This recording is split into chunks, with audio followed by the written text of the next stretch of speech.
kaalyado noon, whistleblower na ngayon.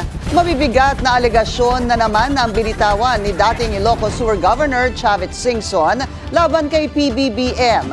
Pero para sa Malacanang, ito'y puro paninira lamang. Nation is what history won't forget.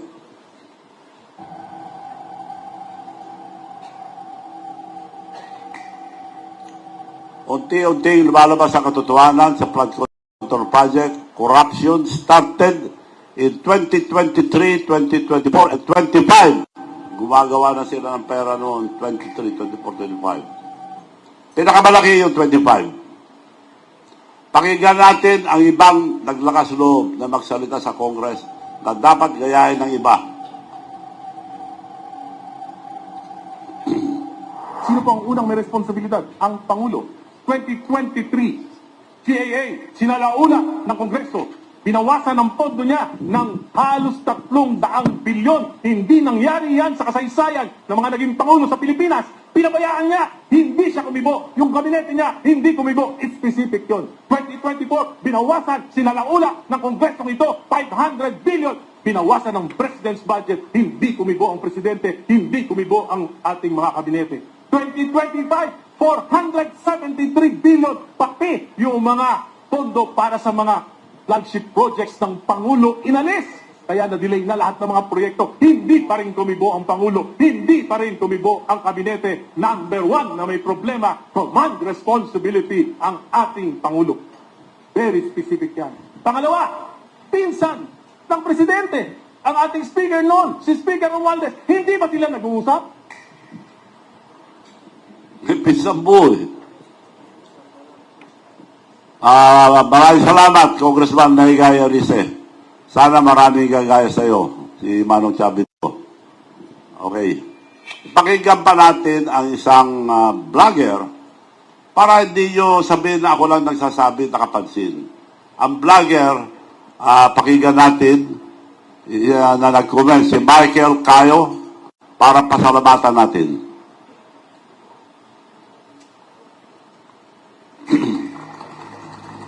Kung dalawa lang nakakaalam, Romualdez at Saldico, yung ibang mga politiko na kinabang, ang alam nila si Saldico at si Romualdez lang. Pag ang presidente ngayon ay inimbestigahan yung ibang kasama sa baba, legit yun. He can do that. Kapag inatake ko at gusto kong ipakulong yung ibang involved, can I do that? Without implicating myself. I become a hero.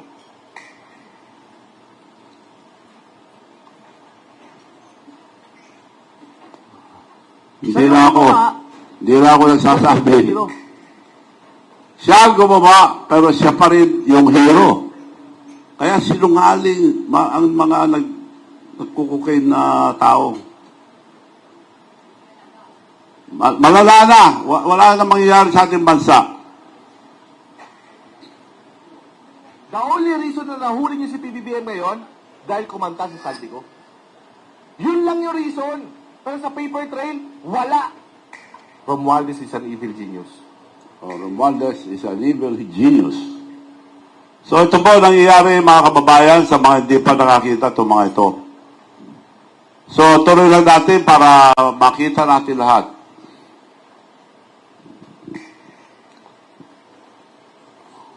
Salamat Michael Cayo. Sana maraming gumaya sa katapangan mo, Manong Chavit Singson.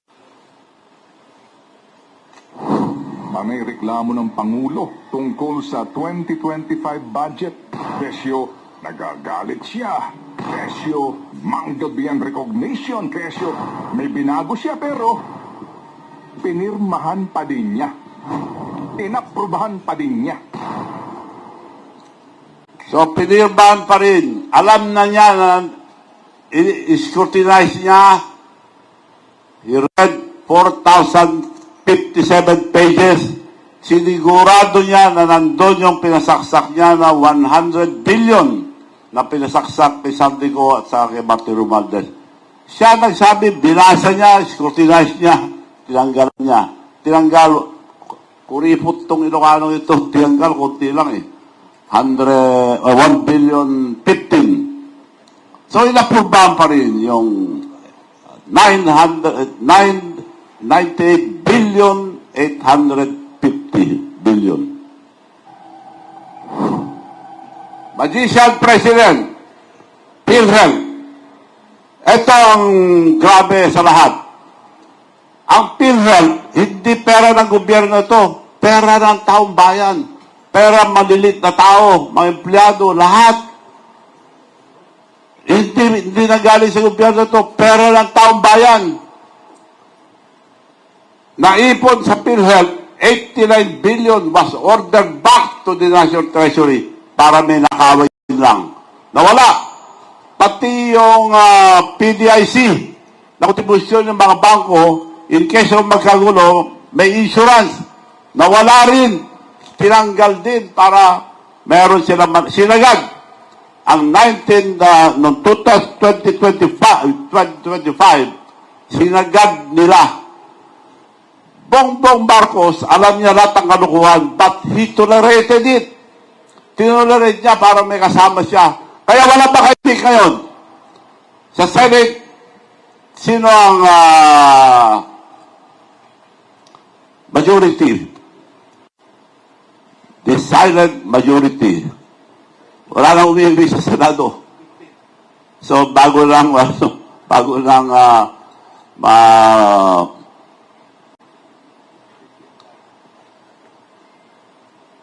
tuloy ko ito 19 billion mas order back.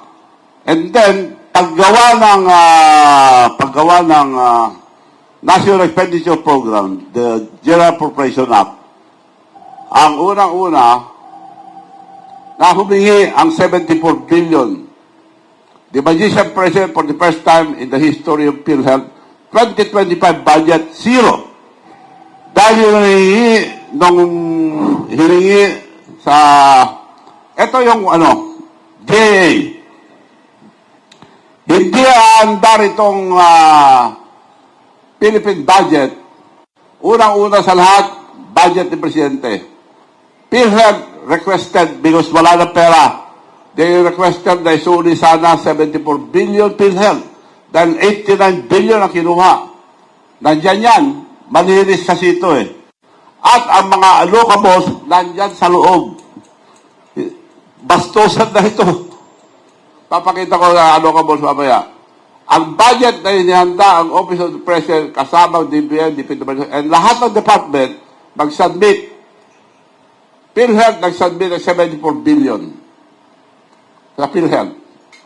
Now, pinirman niya. Hindi ikot to kung hindi niya pirmahan. He signed it. It went to Congress, dagdag bawas, nandiyan pa rin ang 74 billion PhilHealth. Pagpunta sa Senado, nandiyan pa rin ang 74 billion PhilHealth.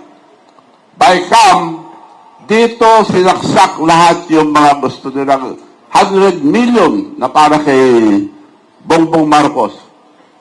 Yun lang, pero pera pa yung iba. Almost all department meron anomalya. So yung 100 billion na pinasaksak ni Bongbong Marcos kay Saldico at Martin Romualdez, dito sinaksak. Dahil sa BICAM, kukunti na lang ang tao. Tapos, nandiyan 74 billion PhilHealth. Pagkatapos yan, pupunta na sa Proposed General Appropriation Act. Propose lang yan dahil ang GAA, maging batas lang pag pinirman na ni Presidente. So dito, nandiyan pa rin 74 billion PhilHealth. Pareho pinagbutuan to. So, wala nang makikita ito sa Congress, magbubutuhan lang, aprubahan. Wala nang makikitang tao, wala nang makikitang papel sa Senado, pagbubutuhan lang, ay approve. Pag na-approve na ang proposed GAA, babalik na kay Presidente. Ito na yung sinasabi niya na he read 4,057 pages. He scrutinized it, studied it, at nagtanggal ng ito. Pagsusuri ng Presidente. Philippine 6.32 trillion GAA at tinanggalan lang ng 194 billion, ngunit mula sa 1 trillion budget ng DPWH, tinanggalan niya ang 26 billion lamang ang tinanggal. At ang 100 billion na isiningit ni Martin Romualdez at Saldico para kay Bongbong Marcos ay binawasan lang ng 1.15 billion lamang ang tinanggal ni Bongbong Marcos. Siya lang ang pwede magtanggal, siya lang ang pwede magdagdag dito. Pampaganda lang at sa taong bayan. Ibig sabihin, inaprubahan pa rin ni Bongbong Marcos ang 98.85 billion na isiningit para sa kanya. So, he made mention, he scrutinized it, he studied it, he read 4,057 pages. Tinignan lang niya kung nandyan yung 100 billion na para sa kanya. Pinirmahan niya. Naging batas na. So, gano'n ang pag-ikot to. Now, magician ka ako. Now you see 74 billion PhilHealth sa NEP. Now you see 74 billion PhilHealth sa Congress. Now you see 74 billion PhilHealth sa Senado. Now you see sa BICAM 74 billion PhilHealth. Sa proposed GAA 74 billion PhilHealth. Pagbalik sa kanya, nawala. So, magician nga ako. Now you see, now you see, now you see, now you see, now you see, now you don't. Magaling na magician. Hindi lang kurap, magician pa. So, anong klaseng gobyerno ngayon dito? Gising ang ating mga kababayan. Magising tayo lahat. Huwag tayo pabudol. Maliwanag. Nandito na ang prueba lahat. So, mga abogado, alam nyo lahat to. Nandyan na ang prueba. So, of the 100 billion insertion of Saldico and Speaker Martin Romualdez, first cousin of BBM, for Bongbong Marcos, BBM vetoed only 3 projects worth 115 billion. This means he approved the rest of the 98.85 billion insertion, of which they delivered to Bongbong Marcos. 25% commission. Aliwanag po yun. Pinirma niya.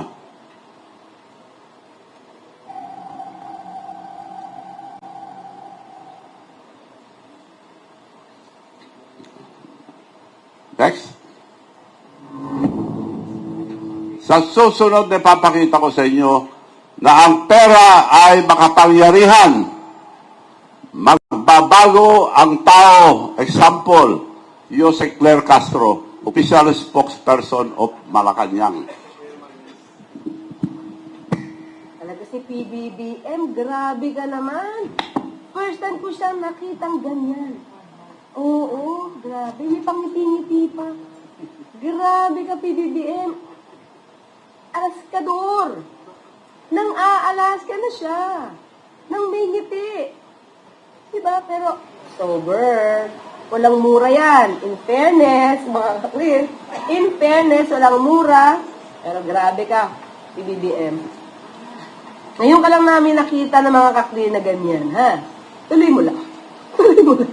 Ang nakakataka part na ganito, ilan na ba ang advisor ni Pangulong Marcos maliban sa mga sekretaris niya? Ibig bang sabihin nito, partner? Di ba pag sobrang dami mong advisor, parang lumalabas, wala ka talaga. Wala ka talaga. Wala ka talaga. Wala ka talaga. Wala alam si BBM. Claire Castro lang sasabi. Diba? Ang dami mong advisor, tapos may secretary ka pa, tapos may UC ka pa, may ASC ka pa, and everything. Wala ka talagang alam. So it's so sad na nangyayari ito sa panahon ni PBBM. So I hope, di ba, sana ito, makita ni PBBM. Daan ng korupsyon. Yes, I agree. Ang MIF, oras na makuha niya, kopya ng bill. Ay talaga? Eh, siyempre, Teka kasi- lang, hindi niya nababasahin? May pirma na lang siya, basta-basta? Urgent nga. Urgent. No, urgent. Ganon? Eh, oo. Pikit mata? Ewan ko lang, siyempre. Babasahin pa yan ng Pangulo bago niya ito pipirmahan. Oo, dapat Oo. ganun, partner.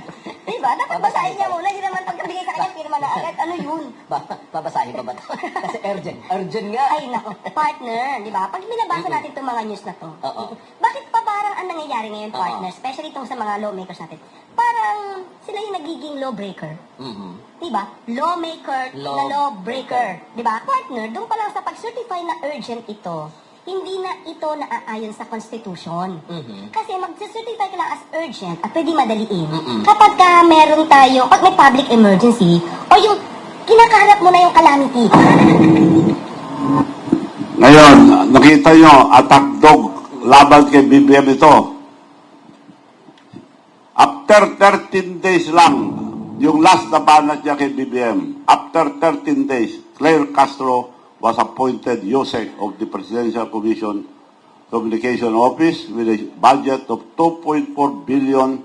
Nagbago na. Attack dog pa rin, pero tuta na ni Marcos.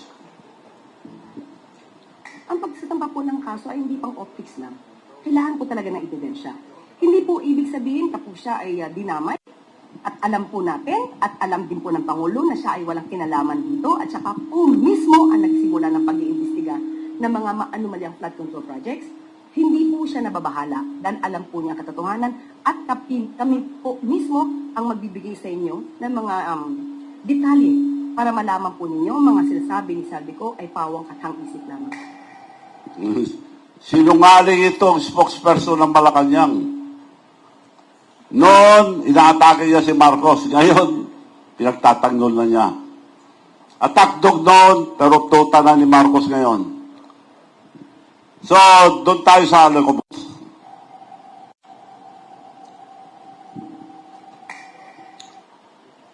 Pork barrel, illegal sa Supreme Court ang mga Alocobos ay nasa National Expenditure Program.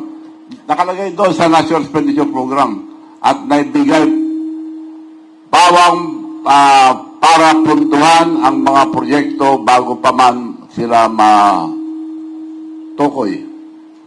At pork barrel, basta iba na ngayon. Ang pangalan niya, Alocabos. But the same dog, different colors. Iba lang pangalan eh. So, ang mga Alocabos, top 14 lang to. Halos lahat ng congressman may Alocabos. Huwag tayong pumayag, mga kaibigan. Mga kababayan, huwag tayong pumayag. Binabastos na tayo. Ang dami ng ninakaw, may Alocabos pa. Dagdag, yan. Ang hari, anak ni Bongbong Marcos, 15 billion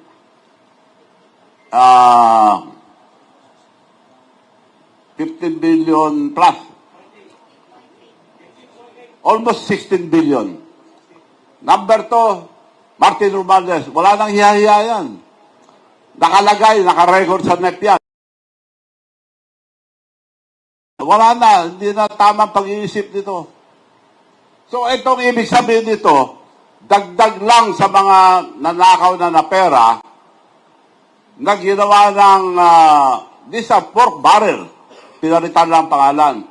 So, itong top 14, sila nakakaalam ang mga anomalya na nangyayari sa gobyerno ito. Pagka sila nakakaalam, nakakamoy, bibigyan ng malaki.